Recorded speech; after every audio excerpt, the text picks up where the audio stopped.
ఈ వీడియోలో మనం సిఆర్ఎస్ వెబ్సైట్ సంబంధించి నాన్ అవైలబిలిటీ సర్టిఫికేట్ ని ఎలా జనరేట్ చేయాలో చూద్దాం. వన్స్ సిఆర్ఎస్ పోర్టల్ లో లాగిన్ అయిన తర్వాత ఇక్కడ మనం బర్త్ అనే ఆప్షన్ క్లిక్ చేసి సెర్చ్ బర్త్ రిజిస్టర్ లో క్లిక్ చేయాలి. ఇక్కడ from year to year enter చేయాలి. Registration number reference number available ఉంటే ఇవ్వచ్చు, లేదంటే అవసరం లేదు. సో కిడ్ యొక్క gender, date of birth select చేసుకొని సెర్చ్ క్లిక్ చేయాలి. ఇక్కడ ఇన్ కేస్ మీకు డేటా అవైలబుల్ ఉంటే ఆల్రెడీ వాళ్ళ పేరు మీద బర్త్ సర్టిఫికేట్ జనరేట్ చేస్తుంటే మీకు డేటా డిస్ప్లే అవుతుంది. ఇన్ కేస్ లేకుంటే నో డేటా అవైలబుల్ అని చెప్పి మనకి ఇక్కడ డిస్ప్లే అవుతుంది. సో డేటా లేకపోతే కింద మనకి జనరేట్ ఎన్ఏసి అనే ఆప్షన్ వస్తుంది, అది క్లిక్ చేయాలి. ఇంకేస్ అది క్లిక్ చేసినప్పుడు మనకి ఏమొస్తుందంటే father name, mother name enter చేయమని వస్తుంది. సో ఆ డేటా మనం ఎంటర్ చేయాలి. And once father name, mother name enter చేసిన తర్వాత మళ్ళీ సెర్చ్ క్లిక్ చేస్తే కింద మళ్ళీ మనకి జనరేట్ ఆప్షన్ వస్తుంది, అది క్లిక్ చేయాలి.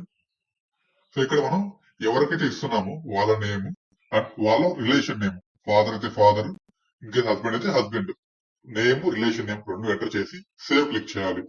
అండ్ సేవ్ క్లిక్ చేసిన తర్వాత మనం క్యాష్ పేమెంట్ ని కన్ఫర్మ్ చేయాలి. ₹2 క్యాష్ పేమెంట్ తీసుకుంటుంది. ఇక్కడ ఈ సైన్ తో కానీ స్కాన్ సిగ్నేచర్ తో కానీ మనం సబ్మిట్ చేయొచ్చు.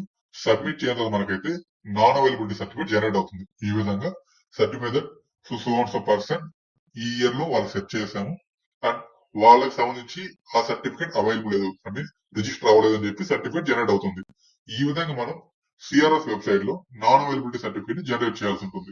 ఈ వీడియో మీకు ఇన్ఫర్మేటివ్ గా అనిపిస్తే లైక్ చేయండి, షేర్ చేయండి అండ్ మరిన్ని అప్డేట్స్ కోసం మన ఛానల్ సబ్స్క్రైబ్ చేసుకోండి. Thanks for watching.